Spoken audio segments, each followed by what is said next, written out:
bhavani cheta Okam Tasya Kasya Hriddhi Shanayer Hare. Translation.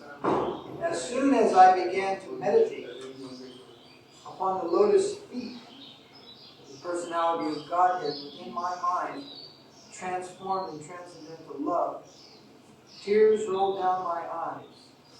And without delay, the personality of Godhead, Sri Krishna, appeared on the lotus of my heart.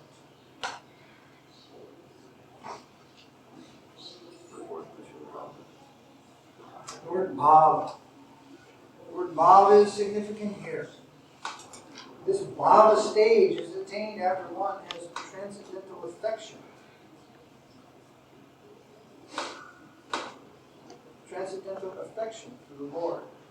The first initial stage is called Shraddha, or a liking for the Supreme Lord.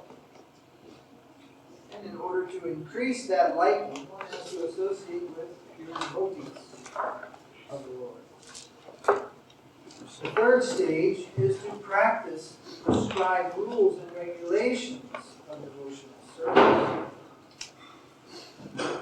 This will dissipate all sorts of misgivings, remove all personal deficiencies that hamper progress in devotional service. So what is being paraphrased here by Srila Prabhupada is this verse which we find in Bhakti Rasamrita Sindhu and other places, Ado Shraddha Sadhu Sangha. The verse begins, Ado Shraddha Sadhu Sangha.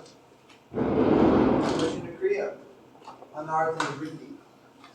So up to this point, Srila Prabhupada is paraphrasing this verse. First he is describing bhava, what is discussed in the verse. Bhava. Bhava, the stage attained after one has transcendental affection. Affection means attachment. Without affection, you cannot really have attachment for Krishna. We may have attachment in this material world for many things, but real affection is not really attached to many different things. But attachment to Krishna is related to affection. Sometimes we use words like attached, ecstatic, and ecstasy. In our English vocabulary, we oftentimes use these things really cheaply. Someone says, oh, they went to a program, how was it? Ecstatic. It was ecstasy. Or someone says, I'm really attached. So this really attached is called a Shakti. It is a very, very, very high stage of devotional service. Just scarcely a hair's breadth below the stage of Bhakti, of Bhava, which is emotion, transcendental emotion, which is the dawning of prema. So the three upper levels of devotional service, the Shakti Bhava and this prema. Attachment and ecstasy, profound ecstasy or ecstatic love of God. So, the Prophet is mentioning that in this verse, what is being described is Bhava. The stage of Bhava is attained after the stage of the Shakti. Then he refers us to the first initial stage. This first initial stage is Shraddha. In the beginning of those Shraddha, there must be some faith, or a very nice thing he has said here, or a liking for the Supreme Lord. Faith manifests in a variety of ways. But faith, it seems, at least according to our practical experience, faith first manifests in relation to Krishna. For example, once I visited a temple, I think it was in Ohio or something, and a devotee asked a question. He said, and he was a new devotee, he was a Bhakti. They call them Bhaktis. program. Anyway, yeah, he expressed some question that I want to please Krishna. So if I become a householder for Krishna and raise a family, is that good?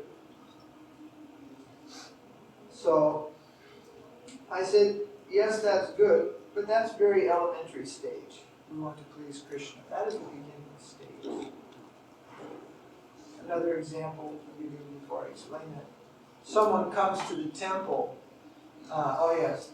Ramdas was told when he asked, well, what do I do when I go to the temple?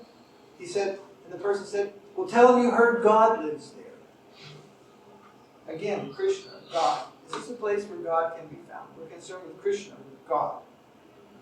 But in the more advanced stage of devotional service, when we re-examine the same persons or other persons in advanced stage of Krishna consciousness, we find that they are concerned with the devotees of God.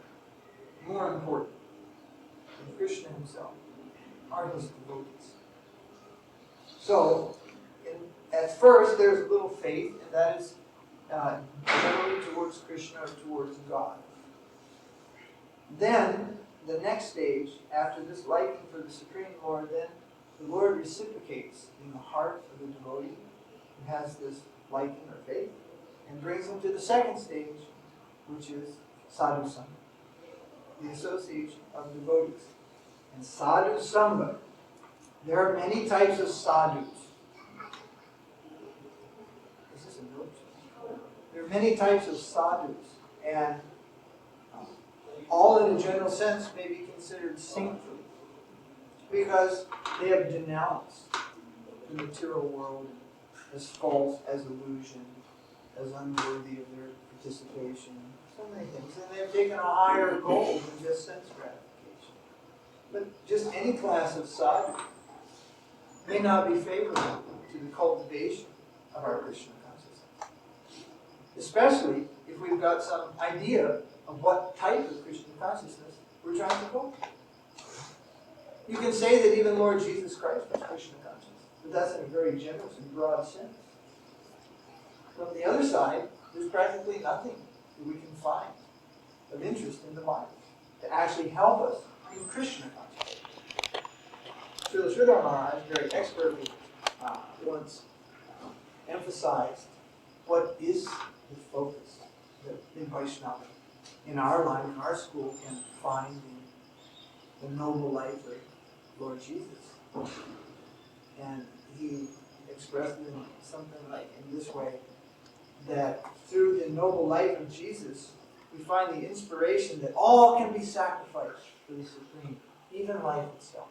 It is such a negligible thing, actually. What to speak of one life, we read the other day in Chaitanya Charitamrita in the purports, Srila Prabhupada was saying the whole universe is negligible. It was in relation to Vasudev Dutt, who had prayed to Chaitanya Mahaprabhu, please take everyone in this universe back to Godhead.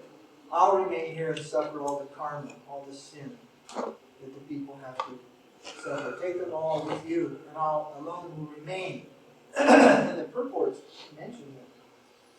What will be the loss of one insignificant universe?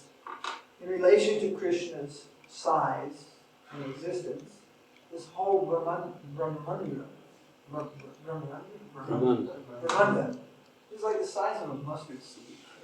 So in the kitchen, if the cook loses a mustard seed, from a bag of mustard seeds of tens of thousands, it's hardly worth even announcing. It's not even worth mentioning or looking for.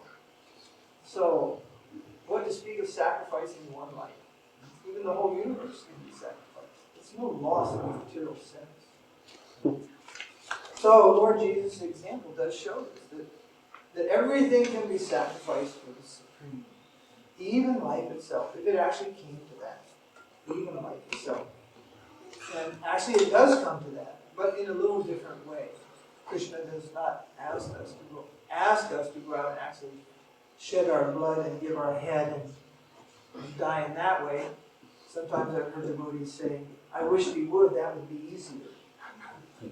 Controlling my senses throughout a life and engaging in a service, that is very difficult. If only one time I could lay my head on a chopping block and have it whacked off, then That would be sufficient. But it's not so. He's not asking much. But anyway, that example is there. First, one has the Supreme Lord that will be reciprocated when we come to associate with the pure devotees in order to increase that liking, to increase that. One has to associate with pure devotees, sadhu sangha. So our sadhu sangha means pure devotional service.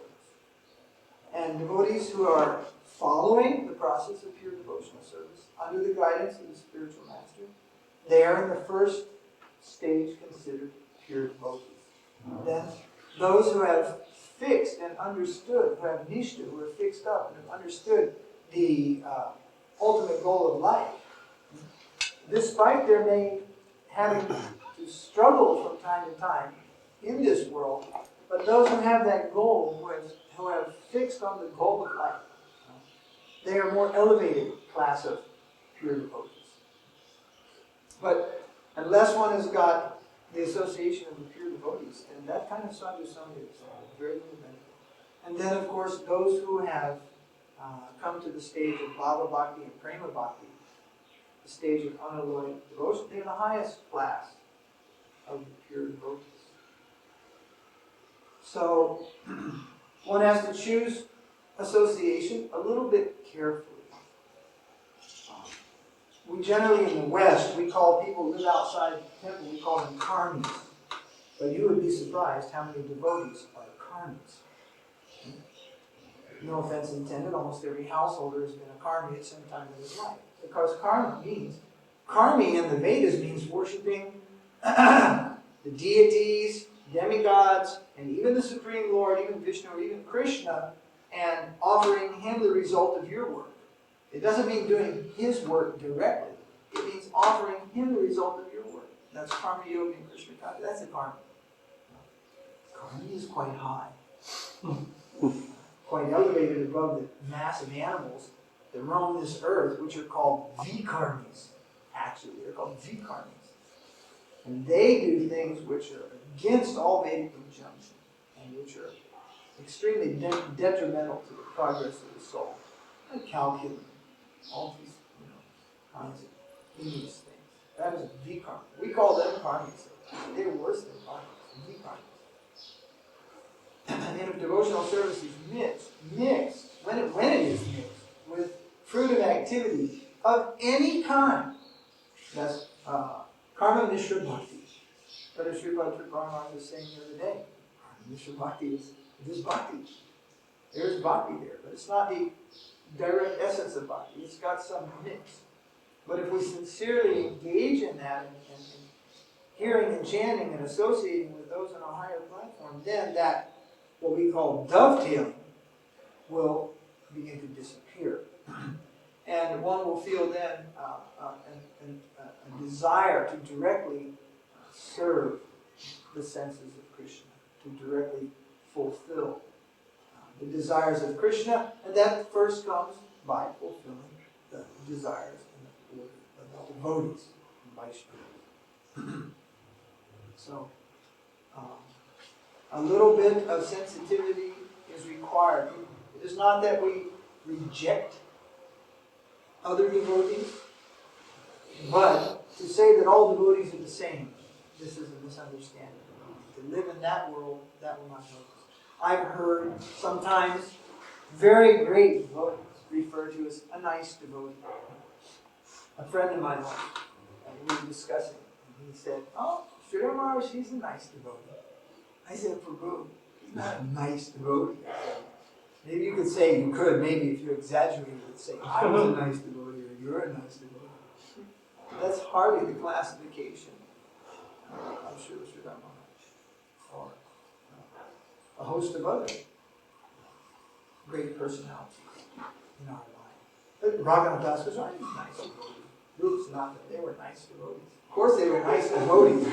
They were amongst the nicest devotees. How do you understand who is a nice devotee? As I was explaining, when you go to search for Guru, what do you go with? You can go blindfolded. Keep your ears open. That's how you find Guru. That's how you find Krishna, through the ears. The eye is there for seeing the deity and such things, and for reading. But the real thing is the ear. We must search for that message. There was a man, there was an interesting story. His name was something Ghosh. And it's a famous story that goes under the title, Where is Ghosh? Where is Mr. Ghosh? And this man was a revolutionary, an agitator in the time of Gandhi's movement in India before independence. And he was a writer. And he had to go into hiding. And he was in hiding, he went to another place, and he went into an alias. But he could not give up the battlefield, fighting against the British, writing. He was a writer. And they wanted him in a court case in Calcutta, and he had simply vanished. So the prosecuting attorney then ordered his secretaries, I want a copy of every periodical in India, every magazine, every village newsletter. I want everything that comes out of the print. And I want it on this desk immediately. So all these things were sent to the prosecuting attorney. He's going through all these things, all these articles, and he's reading hundreds of articles, and then one day he goes, there's Ghosh. And there was some article by some pen name, just some fellow from the Madras Tribune or something. It was in Madras. So then he sent his constables, and they went to Madras, and they went to the newspaper, and they said, we want Ghosh. And he said, I don't know, Mr. Ghosh is not here. Put this article. He said, this is Ghosh. I want him. So at that time, if he didn't cooperate, he'd be in difficulty. So by the quality of his speech and the message of his writing, what he's come to write, then he understood who is Ghosh. So you understand who is Guru and who is pure devotee and so forth by their message, by the manner of their speaking. Sometimes we would ask Srila Prabhupada, there's such and such a Swami from India. Is he bogus? Or something like that. It was one particular time I remember. Srila Prabhupada says, what does he say? Similarly, I heard once some devotees try to get a blanket condemnation over Goswamis in Vrndavana, Sridhara. And they said, oh, there's this Goswami, he's in America, Coconut Goswami, and he's from the Radharaman Goswamis. Is he bogus? And Srila was telling me, just because he's born in a Goswami's family doesn't mean he's bogus. What did he say? Well, we don't know about that. We didn't know. He said, and then he said, our Prabhupada, Srila Bhaktivinoda Thakura, he had a very good friend in the Radharaman Gira family of Sri Radharamanji. And he used to go there and stay there, and he used to travel with this man, very fast friend of Srila Bhaktivinoda. And then he said, not just any ordinary person can be the fast friend of Srila. So just by that friendship, he was telling them, you can understand a man by the company he keeps. Who's become the very close friend of Srila Prabhupada Saraswati Thakur. You must understand, this man has got a lot of things to his credit. His correct thinking, philosophy, so many things must be in the line.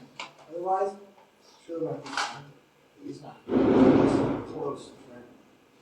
So by hearing, we can ascertain the standard of a sadhu or a devotee. And then we should choose association accordingly. Particularly, Srila Prabhupada used to be asked, how do you know who's Guru? He used to give this answer. Guru does not talk nonsense. Does not talk nonsense. Another answer, very simple. He repeats the message of Krishna. Sarvadharman Krityajat Amekam Sarantaja. Krishna says, surrender to me.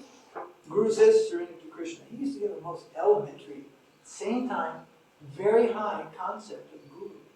Elementary, but yet very, very elevated. So first, from that, we can discriminate so many bogies, so many nonsense people, especially in India, who preach and say so many things, which we do not find in the Bhagavad Gita and so forth. And then from that, we can make progress towards association of the sadhu. So then in the association of the sadhu, the third stage is to practice. That's called bhajana kriya. Practice prescribed rules, regulations, and devotional service. The actual practice, sadhana bhakti, begins. The practice of devotional service. Inviting rules and regulations. And this practice, which is not our practice, it is given to us. And this is a very slight line of discrimination. The other day I read a sloka composed by Srila Maharaj, in which he describes that all devotional service and chanting and mantras, all devotional service, which is not done under the shelter of Gurudev, Guru Padashraya, is useless. Has no connection to Krishna and has no value whatsoever. Though Shraddha, some faith in God, and he will direct you to sadhus, and sadhus will direct you to serve him. Bhajana kriya. And in this bhajana kriya, Bhaktivinoda Thakura signified that mantra diksha and harinam diksha will come in bhajana kriya. Then the third stage will dissipate all sorts of misgivings and remove all personal deficiencies that hamper our progress in devotional service. So we, in these days, when there's various ways of thinking about these things, and the ascending process type of thinking enters into the devotional community, it is stressed that without undergoing proper diksha from a bona fide spiritual master, then anartha-nivritti, or the clearing of misconceptions, personal deficiencies, and all kinds of disturbances will not take place. What happens if one chants lot before initiation, like long time before initiation, like goes on chanting, and never takes the shelter of the spiritual master? You know what happens? All the anarthas increase like anything due to the chanting. A very strange thing takes place. And this is explained to Sanatana Goswami by Chaitanya Mahaprabhu. That along with the watering process of chanting Krishna Nam, the weeds begin to grow. And one has to then extract the weeds. Weeds means the anarthas, the unwanted and unwanted things, feelings, misconceptions, and so forth. They will be increased by this chanting. But he recommends by hearing the Bhagavatam. And hearing the Bhagavatam means a sadhu. Hearing the Bhagavatam doesn't just mean to read it yourself. Hearing the Bhagavatam doesn't just mean to have somebody who's also not initiated read it out loud so that you hear it. You'll find in the Sandarbhas this system is not accepted. It means, hearing the Bhagavatam means from a person Bhagavatam, and that is stated in the Bhagavatam itself. Then the person Bhagavatam will research to find out who he is and how he lives and what he does and all these things.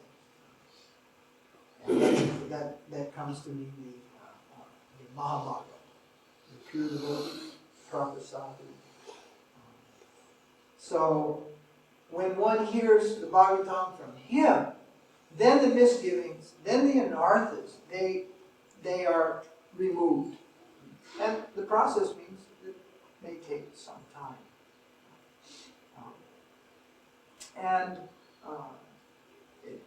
Then, when this process continues, then the fourth stage. Let's see if Srila Prabhupada mentions the fourth stage. Then I'll continue to say something. When all misgivings and personal deficiencies are removed, there is a standard faith in transcendental matter. And that there is a standard faith in transcendental matter, the subject. And the taste for it increases in greater proportions. So there is a standard faith. The standard faith means nishta. One cannot be fixed up in devotional service unless one is free from anarthas or unwanted disturbances in the heart. And as I just reiterate back one more time, this cannot take place unless one has properly executed bhajana kriya, which is under the ashraya of the sadhu, guru, Vaishnava, etc. And at that stage, Bhaktivinoda Thakura and other great acharyas have emphasized surrender. Surrender must be there. Otherwise, this bhajana kriya also doesn't do very much. So Sridhara Maharaj used to say, surrender is first, then devotional service. Many times we think render devotional service will become purified and then surrender. It doesn't work that way. It's the other way around. Just like we think that the gross element existed first, then the subtle qualities. But when you study Sankhya philosophy, you'll understand the subtle qualities existed first, then the gross element. Like something like that. So, when the standard faith means nishta, fixed up, a standard of faith, it also means a faith which can stand. Faith prior to nishta can be heavily influenced. And therefore, at that stage, under this Vajrana Kriya stage, many restrictions are given to the disciple. Don't go here, don't hear this, don't read this, don't do this, don't do this, don't do this. These are all so many restrictions. Follow, and what to do and what not to do are given. And particularly, it is said at that stage, you shouldn't read many books, and you shouldn't hear from many different persons. You just become completely bewildered. You can hear from so many great acharyas, and you simply become greatly bewildered. Hearing from too many sources, and even as we heard the other day, having too many gurus means having no guru at all. Finding guru everywhere sometimes ends up in guru nowhere. So first we find guru in one place, and very strictly there we proceed. In a higher stage, we may find gurus so many places, everywhere. And we may be able to derive benefit from that. So a standard of faith develops that is called nishta, where one is no longer to be swayed by argument of other philosophies, or the thought, in other words, the thought to glue is no more there, is what it boils down to in the modern context. The thought to leave Krishna consciousness no longer enters the mind. So, when one has this standard of determination, and it means faith, determination, nishta, then one can get a taste. Then the taste for devotional service, which particularly means chanting the holy name of Krishna. It's very high on that list, chanting the holy name. A taste for it increases in greater proportion. Now, for all along, there's been some taste. All along, there wasn't some taste in the beginning. What would we be doing here? Why would we have come to the temple in the first place? Why would we join? Why would we go with any group of devotees or so forth? Of course, there's some taste. But at the state when one achieves nishta, one becomes very fixed up and has a standard faith. There's no more to be influenced by the tricks of Maya. Then the taste is increasing in greater proportions. And this is where the early symptoms of madness begin to set in. Just like we see in the world, there are many things that give a taste in the world, and people become mad for them. Intoxication is one of them. People become mad for that. Some taste is there, they begin to lose perspectives on life. So many things. Just go for that. I saw an interview once. This was a drug addict.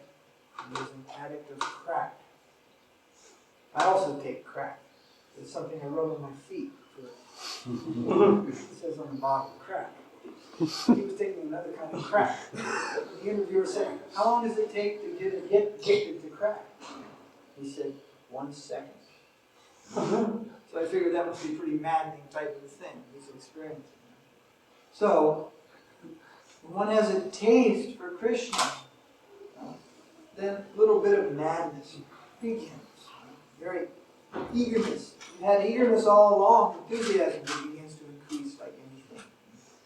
Because this taste, for as much as one gets that taste, it increases the desire for that taste more and more. This is like an itch, an unsatiable itch. And one begins to taste that nectar, the more one tastes it, the more one wants it. And pretty soon, that is called ruchi, taste. And the stage of ruchi then becomes this, let's see what is said next. So the taste increases in greater proportion. This leads to attraction. And after that there is bhava. So this attraction is called a shakti. or more commonly it's referred to as attachment.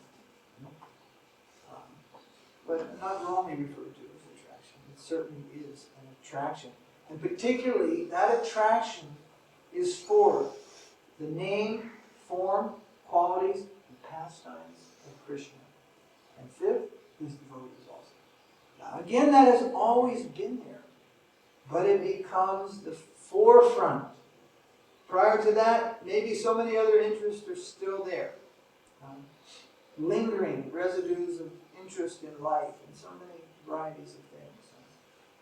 But then these things become attraction to the name and attachment to the name, form, qualities, and pastimes and entourage of the Lord. This ashakti, a very high stage of devotional service. And this, due to this great attachment, then this is compared to a ripening mango. In Mysore, the ashram, we have seen how the mango comes. First there is a flowering stage. And then it comes a smallest little green, it's like a green pea on a tree. And then it's increasing in size. And lastly, it's increasing in color. And then it's increasing in its sweetness. So the process of devotional service is like the ripening or the various stages of a mango or another very palatable nectarine fruit. So this, after the stage of Shakti is like the fruit has reached its full size, then Bhava, the stage of transcendental emotion or feeling. And these feelings are not anything that are easy to describe in the heart of a pure devotee. There are many colors, we say colors, or shades of those feelings. And they are all centered around his most worshipful Lord, Lordship Sri Sridhara. And this is compared to like the ripening, the yellowing of the mango. Or sometimes the rising of the sun, the heralding of the sun. The sky gets light, we can see, and there's beautiful color in the sky. Then the maturing or the ripening of Bhava. Now he says this stage leads to attraction, and after this there is Bhava, or the prior stage of unalloyed love of God. Bhava is prior. Prior stage to unalloyed love of God. But one must become an unalloyed devotee way early on, way back. This is also some kind of misunderstanding. We don't become an unalloyed lover of God in the end. Or you become an unalloyed lover, you must become an unalloyed devotee in the very beginning. Well, Rupa Goswami recommends you become a pure devotee within 3 days of joining the temple. Study the Bhakti Rasa Gita Sindhu sometimes, you'll see. And what is that? One should strictly come under the order of the spiritual master. That is becoming unalloyed. It means you're not mixing now with so many other things, keeping other things going on. You're just leaving everything and coming to study under the spiritual master. That means becoming a pure devotee. Then you are ripening, maturing. To the ripened stage of unalloyed love of God, and that is prema bhakti.